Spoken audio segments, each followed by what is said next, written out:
This is a first-hand experience submitted by a Taiwanese netizen.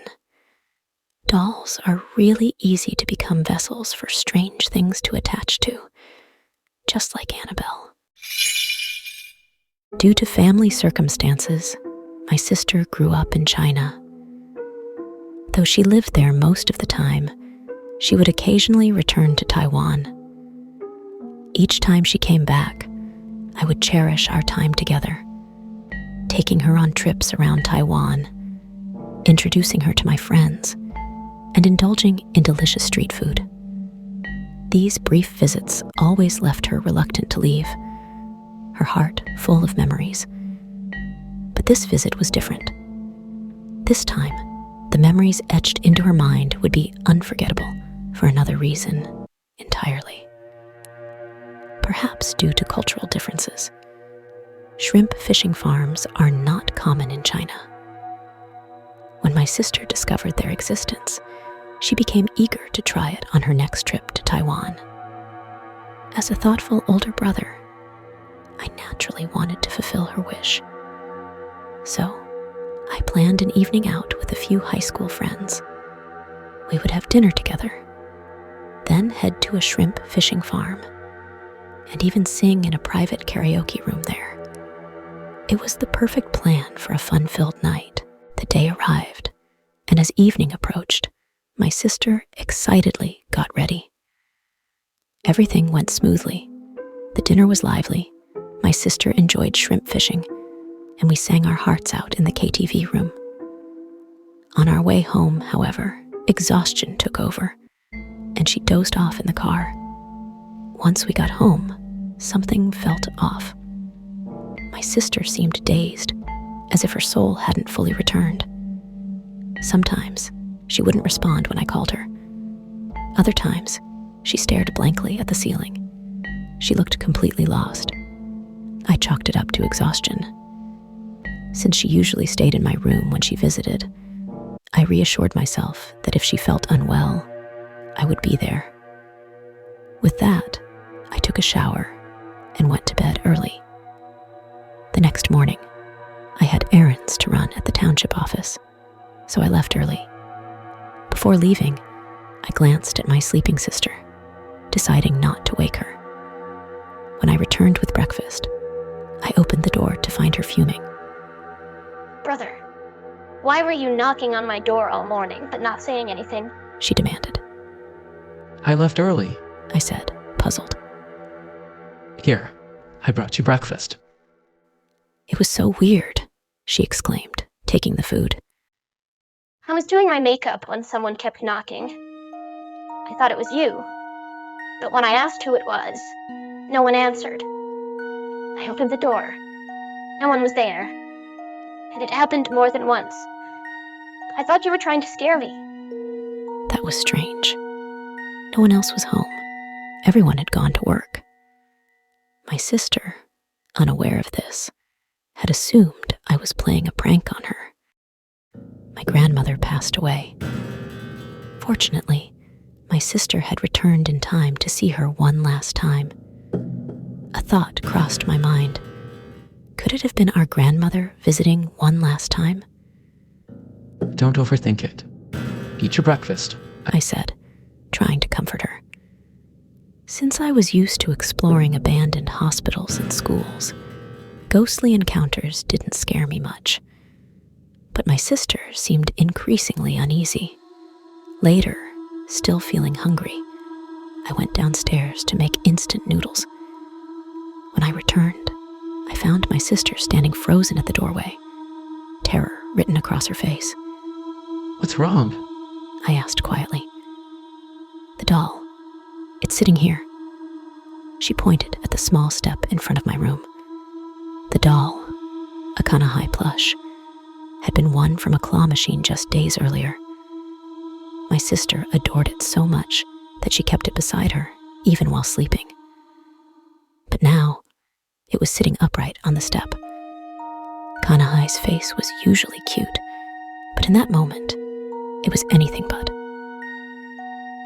It was on my pillow when I went to shower, She whispered. but when I came out, it was here.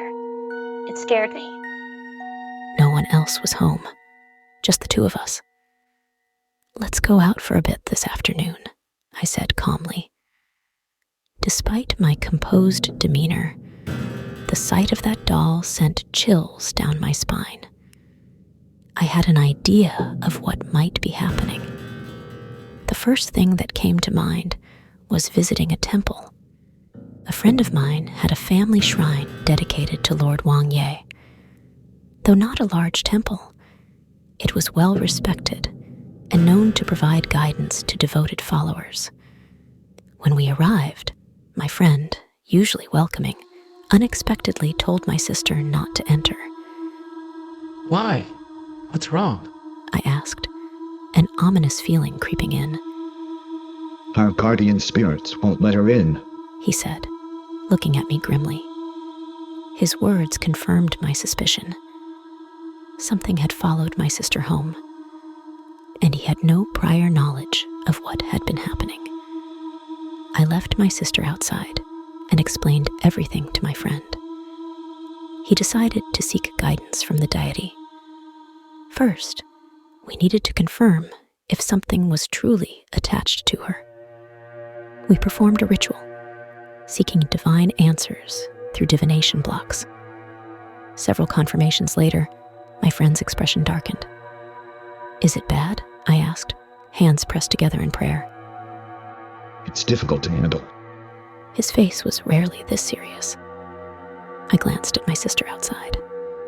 She was sitting on a chair, swaying slightly, as if her body wasn't entirely under her control. "This isn't a ghost. It's a demon.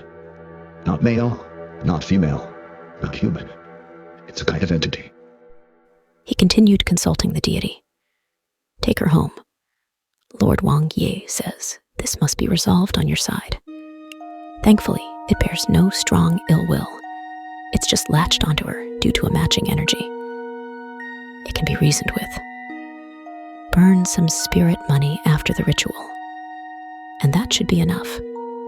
My friend gestured for my sister to come in and light incense for the offering, then urged us to get home before nightfall. Across from our house, there was a small shrine dedicated to Ji Gong, a legendary monk who helped people with a magic fan. The temple rarely conducted rituals, but the moment I brought my sister home, the temple keeper informed us that a ceremony would be held that very night. By then, my sister's condition had worsened. She barely seemed like herself anymore. Her gaze was empty, her expression vacant. Guilt gnawed at me. I hadn't protected her well enough. If only I had taken her home earlier, maybe she wouldn't have brought something unclean back with her. That night, my sister stepped into the shrine, and the ritual began. It lasted far longer than I had expected. Ji Gong revealed that the presence clinging to my sister was a kind of wandering spirit, a ghostly entity drawn to her weakened aura. It had followed her home, using the doll as its vessel. While it hadn't yet shown any intent to cause harm, it remained attached to her. To send it away, we had to burn joss paper and incense at the end of our street. We were warned not to look back once the ritual was complete and to return home immediately. We walked to the designated spot and began the burning. Strangely, though the night had been still, a sudden gust of wind picked up, swirling around us and carrying the burning joss paper high into the sky. The ashes danced upward, vanishing into the darkness. Once we had ensured everything was burned to completion, we turned and left without looking back. My sister's condition had deteriorated to its limit. Her body moved stiffly, as if she were a shadow puppet being dragged along, like a lifeless marionette. Back home, I remained uneasy, but my sister assured me she felt better, and the moment she lay down, she fell into a deep sleep. Seeing that, I finally allowed myself to rest as well. The next morning, I woke to find her already up and washing up. I asked how she had slept. She told me that in her dreams, she had been walking down a long, straight road. As she walked, she saw a soft, white glow ahead. Slowly, it took shape. A small, humanoid figure, no taller than 1.3 meters. It had no eyes, no mouth, just a silhouette, like a spirit from the mountains, something ancient and otherworldly. The figure slowly raised a hand, waving at her, as if saying farewell. Just as my sister registered what was happening, it suddenly turned around and disappeared without a trace. Hearing this, I nodded in understanding. As long as you're all right, that's all that matters. And with that, I finally let go of the weight in my heart. 2 weeks later, my sister was packing for her departure to Spain for her studies. As she zipped up her suitcase, I noticed something tucked inside. What the hell? Why do you still have this? I yanked the Kanahai doll out of her luggage, staring at her in disbelief. Why are you freaking out? Didn't we already send it away? She snapped, snatching the doll back. It's cute. Why should I throw it away? That would make it sad. I hesitated, but in the end, I couldn't convince her otherwise. She took the doll with her to Spain. Surprisingly, my sister's years abroad were incredibly smooth. Whether it was her studies, traveling across Europe, or handling emergencies, everything always worked out. She never fell ill or got injured, and whenever she faced trouble, things seemed to resolve effortlessly. She even took selfies with the doll at famous landmarks, as if it were her guardian spirit, always watching over her. Now, years later, she's graduated, and the doll has remained by her side. As I write this, I glance at the upper right corner of my bedroom door. A protective talisman from Master Qigong has always been there. So why? Why do I sense that something has returned with her? Maybe I've been staring at my screen for too long. Feeling stiff, I stand to stretch and head to the bathroom. As I pass the door, I glance at the talisman, a pale yellow paper inscribed with black and red ink. Suddenly, it flutters down. My hand trembles as I pick it up, and then I see it. A deep, jagged tear splitting the back of the talisman wide open.